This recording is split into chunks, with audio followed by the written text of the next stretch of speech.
आप देख रहे हैं आज तक, आपके साथ मैं हूं सईद अंसारी। जम्मू एयरफोर्स स्टेशन पर हमले के बाद हमारी सरकार ने ड्रोन को लेकर एक नई चुनौती के तौर पर इसे लिया। इससे निपटने की तैयारी कर ली। दरअसल बड़े आतंकवादी संगठनों और कुछ देशों ने ड्रोन का इस्तेमाल पहले ही हथियार के तौर पर किया है, लेकिन भारत का सामना पहली बार इस उड़ते हुए आतंक से हुआ है।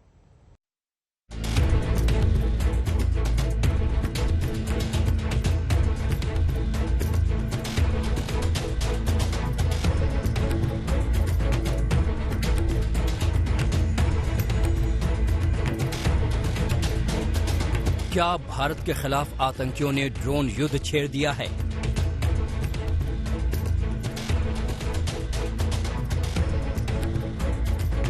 क्या जिस ड्रोन का इस्तेमाल अमेरिका के खिलाफ ISIS जैसे आतंकी संगठन कर रहे थे, उसे जम्मू कश्मीर के आतंकियों ने अब अपना हथियार बना लिया है?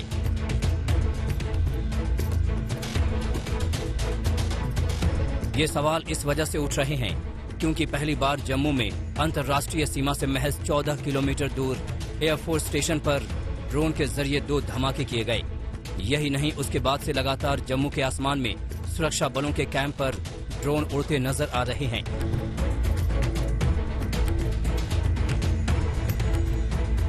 वहीं भारत ने पहली बार UN में सैन्य ठिकानों पर आतंकी हमलों के लिए हथियार बंद ड्रोन के इस्तेमाल पर दुनिया को नींद से जगाया है। दरअसल 3 दिन में जम्मू के आसमान में हमलावर ड्रोन 5 बार उड़ते नजर आ चुके हैं। सबसे ताजा मामला बीती रात का है। भारतीय सेना के मुताबिक पिछली रात सेना के 2 अलग अलग कैंप के पास 3 बार ड्रोन देखे गए। पहली बार रत्नूचक के पास रात 1:08 पर, दूसरी बार सुबह 3:09 पर 7.5 किलोमीटर दूर कुंजवानी में। इससे पहले कि जवान कुछ समझ पाते, एक बार फिर सुबह 4:19 पर ड्रोन कुंजवानी कैंप के ऊपर उड़ता दिखा। ये ड्रोन सुरक्षा के लिहाज से बड़ी चुनौती बन चुका है, क्योंकि लगातार तीसरे दिन सैन्य ठिकानों के पास ड्रोन देखे गए हैं। वहीं इसका मतलब ये भी है कि अपनी जान का नुकसान किए बिना ही आतंकवादी बड़ी आसानी से सुरक्षा बलों को भारी नुकसान पहुंचा सकते हैं। ये कुंजवानी इलाका है और मेरे पीछे आप देख सकते हैं ये आर्मी का कैंप है। दीवार जो है ये बाउंड्री वॉल है आर्मी कैंप की, और यहाँ पर भी जो है कल मध्यरात्रि के बाद ड्रोन की हरकत देखी गई थी। अब जो है जो जांच एजेंसियां हैं इस चीज में जुट चुकी है कि क्या ये 3 अलग अलग ड्रोन थे या एक ही ड्रोन था जो कि 3 स्थानों पर देखा गया। तो साफ तौर पर इस समय जो सिक्योरिटी एस्टैब्लिशमेंट है वो गहन चिंतन में लगा हुआ है। पहली बार 26 जून की रात को 2 ड्रोन ने जम्मू एयरफोर्स स्टेशन पर हमला किया। इन धमाकों की गूंज शांत भी नहीं पड़ी थी कि अगले ही दिन यानी 27 जून की रात कालूचक मिलिट्री बेस के ऊपर 2 ड्रोन मंडराते दिखे। ये ड्रोन सीमा पार से आ रहे हैं या जम्मू से ही उड़ रहे हैं? इनका रिमोट किसके हाथ में है? ये बड़े सवाल हैं, क्योंकि शक के घेरे में पाकिस्तान है।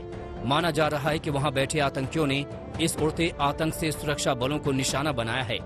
लिहाजा एयरफोर्स स्टेशन पर हमले की जांच NIA को सौंप दी गई है। यही इंक्वायरी NIA को हैंड ओवर करना ये बहुत अच्छी चीज है।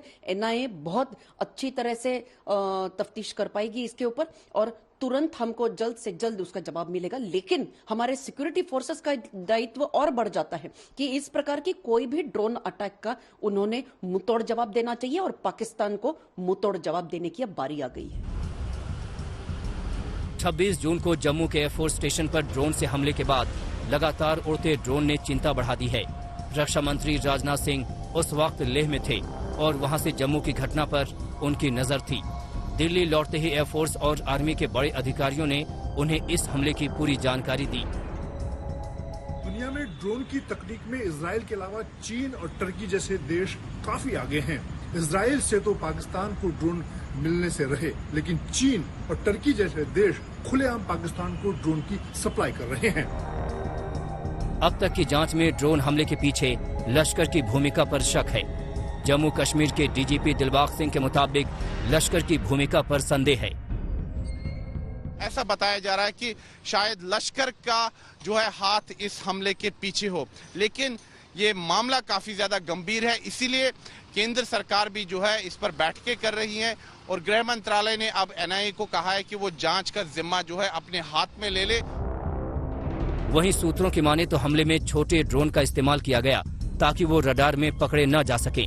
वहीं एयरफोर्स स्टेशन पर बम गिराने के बाद ड्रोन वापस बुला लिए गए क्योंकि मौके से उनके टुकड़े बरामद नहीं किए गए हैं।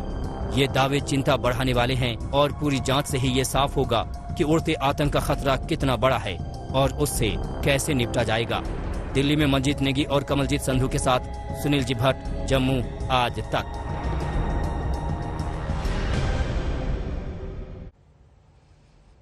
केंद्रीय गृह राज्य मंत्री जी किशन रेड्डी ने साफ कह दिया है कि पाकिस्तान प्रायोजित हो या आतंकवादी संगठनों की, लेकिन ड्रोन के जरिए किसी भी साजिश से हम निपटेंगे। एंटी ड्रोन तकनीक लाने पर भी बात हो रही है। देखिए ड्रोन हमले पर केंद्रीय गृह राज्य मंत्री किशन रेड्डी से ये विशेष बातचीत। सर, ड्रोन के जरिए जिस तरीके से हमला इस बार हुआ है उसको लेकर के आप किनका हाथ देखते हैं? क्या पाकिस्तान की खुफिया एजेंसी आईएसआई या फिर विदेशों में बैठे हुए लोग इस तरीके की हरकत कर रहे हैं?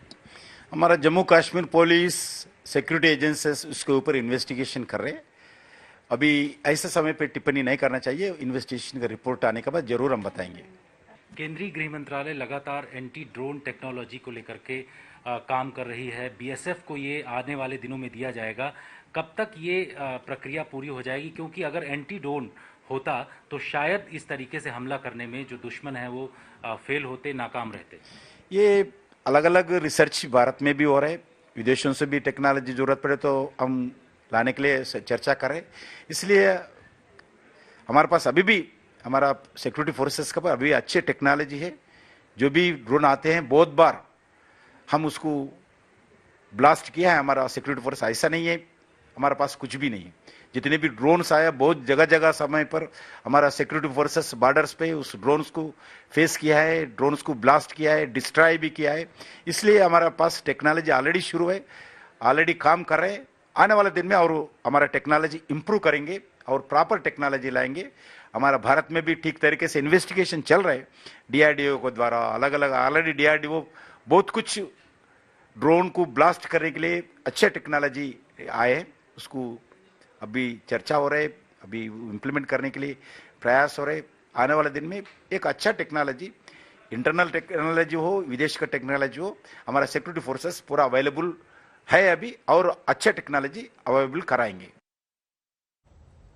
भारत ने अपने स्तर पर इससे निपटने के साथ ही दुनिया को भी आगाह कर दिया। जम्मू में हुए ड्रोन हमले को भारत ने यूएन में उठा दिया। भारत ने कहा कि अगर आतंक के लिए ड्रोन के इस्तेमाल पर अभी लगाम नहीं लगाई गई तो आगे चलकर इस पर काबू पाना बेहद मुश्किल होगा।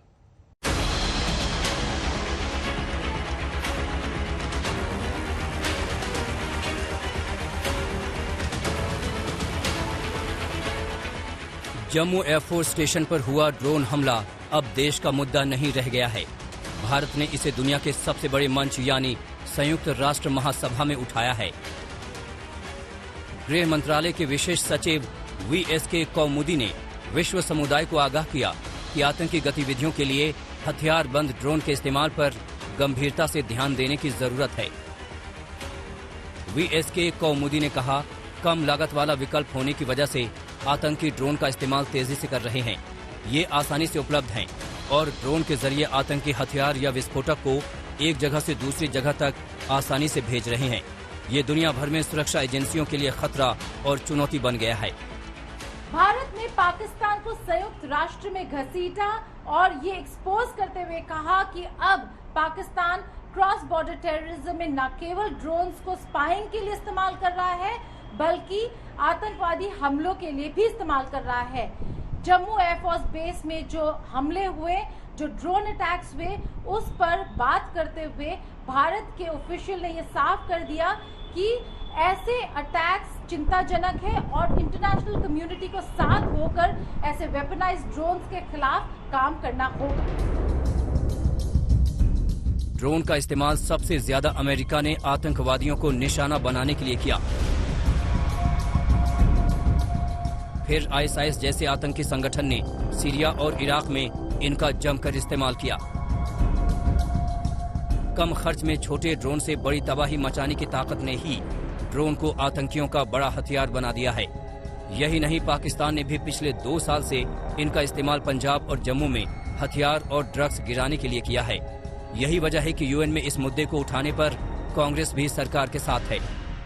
भारत का यूनाइटेड नेशंस पे ड्रोन्स का मुद्दा उठाना, ड्रोन्स के द्वारा आतंकवाद को बढ़ावा देने वाला मुद्दा उठाना सही कदम है। मुद्दा उठाने के साथ साथ भाजपा केंद्रीय सरकार को ड्रोन्स को रोकने वाली और ड्रोन्स को तबाह करने वाली मशीन्स को भी जल्द से जल्द खरीदना चाहिए और उठाना चाहिए। कांग्रेस की मांग है कि ड्रोन के हमलों को नाकाम करने के लिए सरकार जरूरी हथियार और तकनीक खरीदे, क्योंकि मौजूदा रडार इन्हें पकड़ नहीं पाते। छोटे साइज की वजह से ड्रोन रडार को चकमा दे देते हैं।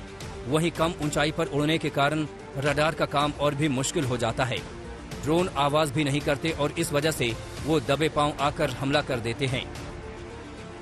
यही वजह है कि जम्मू समेत देश की सीमा के तमाम अहम ठिकानों पर रडार लगे होने के बावजूद ड्रोन लगातार उड़ान भर रहे हैं। अब सवाल ये है कि आखिर इन पर कैसे काबू पाया जाए। हमको ड्रोन को नाकारा करने की नई टेक्नोलॉजी सोचनी पड़ेगी, या तो उसको डिसेबल करें। हैंडलर का कम्युनिकेशन ड्रोन के साथ सैटेलाइट के थ्रू होता है। अगर हम उसको डिस्टर्ब करें तो हैंडलर उसको काबू नहीं कर पाएगा, या इसको डिस्ट्रॉय करने का जो बहुत मुश्किल है, छोटा टारगेट है। तो ये साधन अभी सोचने पड़ेंगे। अभी तक जो साधन थे वो ड्रोन के लिए नहीं थे।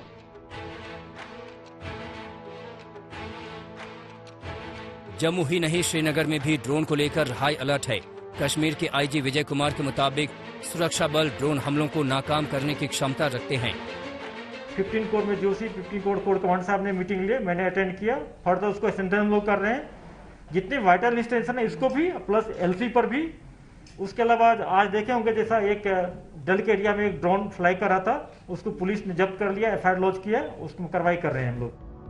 फिलहाल उड़ते आतंकी ड्रोन को लेकर तीनों सेनाओं और सरकार ने कई रणनीति पर काम करने का इरादा कर लिया है। आतंक के इस हथकंडे को जल्द ही मुंहतोड़ जवाब देने की तैयारी है। जम्मू में सुनील जी भट्ट और दिल्ली में गीता मोहन के साथ आज तक ब्यूरो।